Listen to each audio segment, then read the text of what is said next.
welcome to it. This is thepeoplechronicles.com, and more specifically, this is What's the Story on thepeoplechronicles.com. My name is Joe Painter. I am your host, and our guest is Justin Bortz. And hello. We left it at, wait till you see what happens next. I have a funny feeling, we could just hang out for a long time, and there'd always be something interesting next. Is that a fair description of your life as it's unfolded? What's next? What's next? I don't know. I guess. I think it seems, I'm getting the impression that you're very open to what's next. And because you're very open to it, there's a lot of interesting what's next that happens. I'm open. I'm also a little jittery, nervous kind of person too. Because you're always wondering what's next? I don't know. Maybe it's just my physiological style or something. I'm kind of, I'm a little bit of a nervy person. Really? I got a temper. Like if somebody threw a ball and it suddenly hit me in the side of the head right now, I'd fly into a rage. Really? Yes. I don't like to be surprised. I don't like to be shocked. So I'm kind of a nervy guy too. So people have seen it. My wife has seen it. And she loves you anyway, so it doesn't matter. It's okay. She does, yes. That's a beautiful thing. That really I guess it's a part of being a passionate person or whatever. But, right. That kind of surprises me when you say you're nervy or jumpy or you have a lot of energy. Is another way to put it. I guess. Because can you hold some of these up? And sure. And you saw this in action in the video. I was going to say the movie, The Subtle Realm, which is a song that you wrote, and the Practical Sainthood.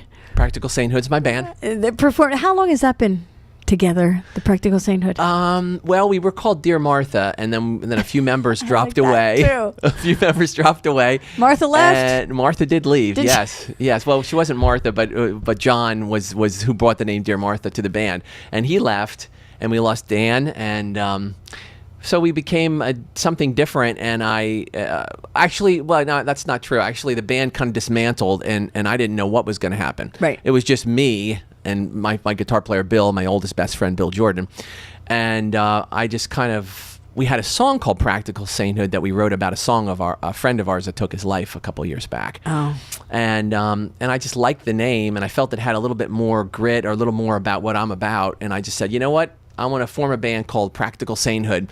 And next thing you know, 3 of the members of the band said, yeah, we're in. So then we started, getting back together as that. And you made this video. Correct. Jordan Baylor. Wonderful scenes at the pagoda. Mm-hmm. Who is the stunning woman in the video? That is Victoria Parisi. She's Beautiful. A graphic designer and a very nice young woman, and she was gracious enough to say, I'll do it, like in a day's notice. Wow. Yeah.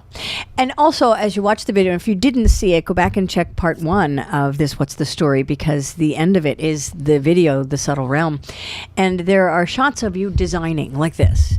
And you're sitting at a table, and you're designing pieces, and you see these sketches unfold in the video. What's going through your mind as you're sitting there? I mean, do you sit down, for example, look at the intricacy of this piece. And that is, in fact, this piece come to life. It starts here and it ends up at that. Wow. What's going through your mind? I mean, do you have an idea and you're putting it on paper? When I'm designing, when I'm laying it out? Well, I start with the gemstones, and they're beautiful stones that I work with. I work with a gem dealer who gets his stones from Eder Oberstein, Germany, like the same place that Tiffany's and places like that get their gemstones. So it's really good stuff. And so I have the stones in front of me, and they're just all together. And in this case, I'm listening to the song. I was playing the song kind of over and over again, The Subtle Realm. Mm-hmm. And I have the symbol here. You made that, not to digress, but you made the symbol. That's your creation as well. Yeah, well, I gave it its kind of bare bones, kind of parts and pieces. And then a good friend of mine, an artist, Tim Riegel, is a very, very talented artist. He kind of helped pull it together. He added this little birthing symbol in the background, which is kind of about a rebirth. And then I sent it to Signs and More, and they kind of tweaked it to perfection to create this sign. And there it is.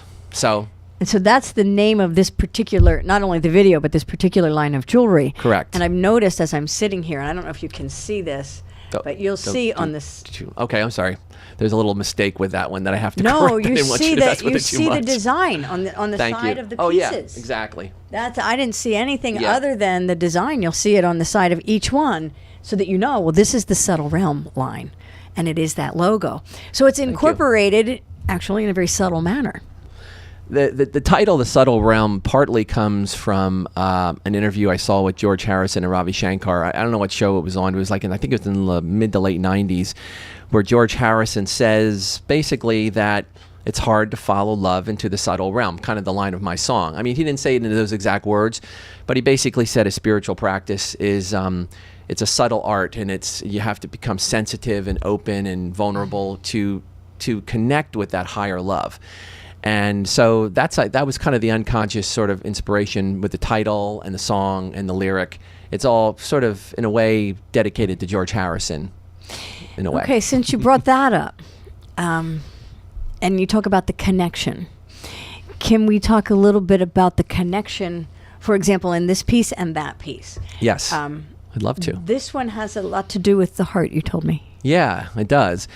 This one's called The Power of Surrender. And when I put these two stones together, I made the hair stand up on the back of my neck. It was just like, whoa, look at that. It was powerful. I could get it. And then I just designed around it and with it. And then I made, I used black spinel beads as the necklace, because spinel is a natural stone, and it comes in a lot of beautiful colors, including some that are very, very expensive. The black material is not too expensive, but it aligns with all 7 chakras. The chakras, start at the crown and to the base.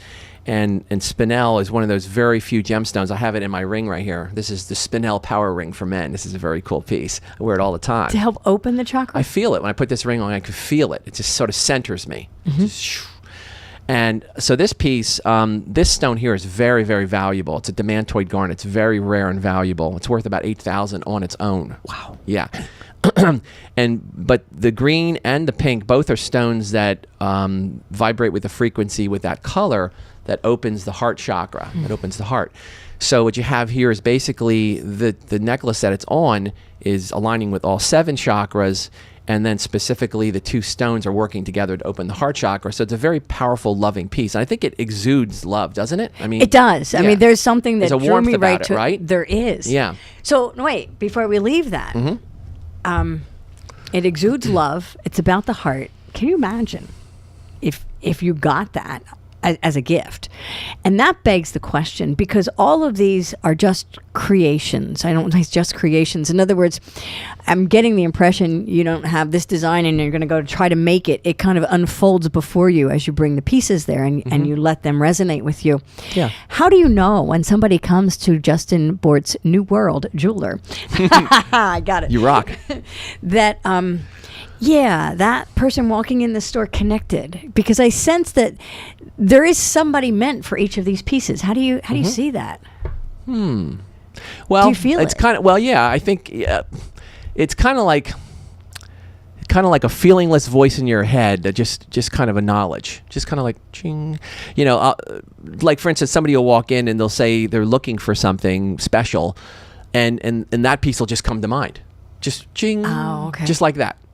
Without knowing any more other than looking for something special. Yeah. Wow. I mean, it just, I guess maybe I'm a little bit psychic. I don't know. Maybe. It's the past life regression thing. I think, yeah. So it's just kind of like that. I'll just get this, just kind of like this knowledge, like I'm thinking of that piece. And sometimes we'll circle around the store and we'll circle around to it and I'll say, this is the piece that came to mind when you first walked in the door. Do you see your customers from time to time really connecting with a piece? And like you say, you can watch them go, yeah, that's it. That's perfect. And they don't even look any further? Yeah, definitely. Well, the whole concept of New World Jeweler really is taking this whole thing in a new direction, and I really want to grow with it. And I have new partners too that are going to help this happen. But we want to create a wholly new kind of experience that people have when they walk into the jewelry store. I mean, they already get it now. Right. There's that now. People come in. It's very unique. People want to hang out at my store that don't feel good. I mean, I've had people that are really sick just say, "Do you mind if I just stay for a little while?" And I'm like, "Sure,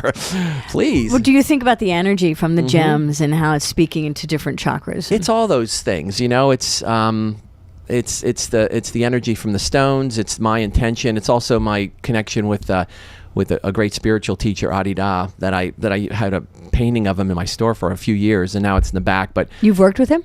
no, I'm spiritually under vow with a spiritual teacher named Adida, who was born in America in 1939 and died in 2008 on Thanksgiving Day.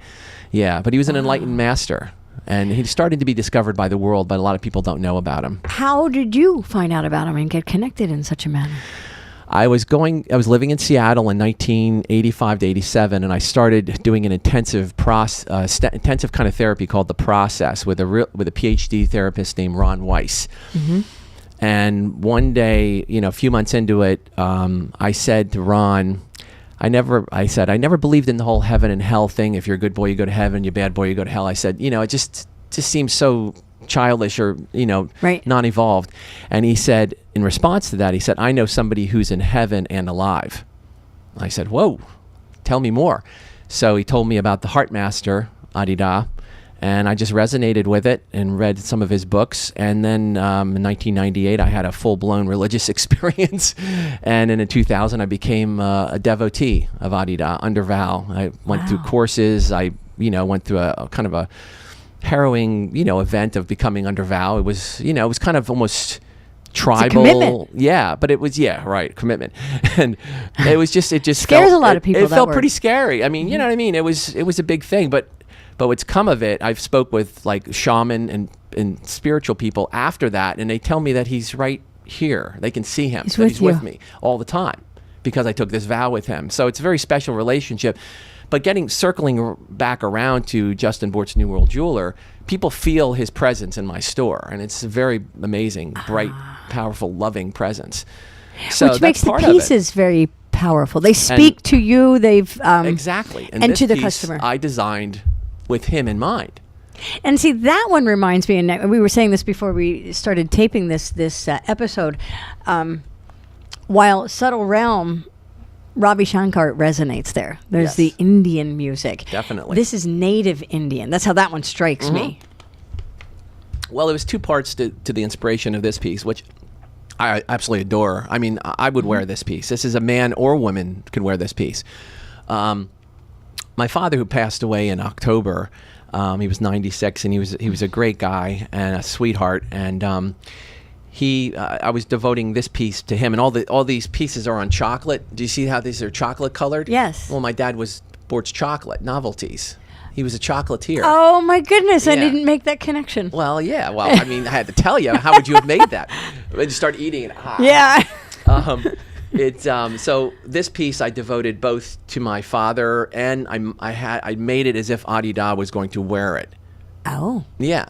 So it's got the Native American influences. My dad resonated with Native American and these same teachings stones here in his younger days. The stones are, in this one, a very earthy stone, Malaya garnet. This would be kind of like the lower, sexual chakra and the lower base chakra. And the blue-green chakra, blue-green tourmaline up here, also called indicolite tourmaline, that would be like heart and throat chakra. So I don't know, I don't know what all that means in terms of the whole piece as a whole. Maybe in a couple of years I'll figure it out. But or the person who wears it will figure it out. The person who wears it, it's just such a fabulous piece. I love this is piece. One of a kind piece. Yeah. And then there's this.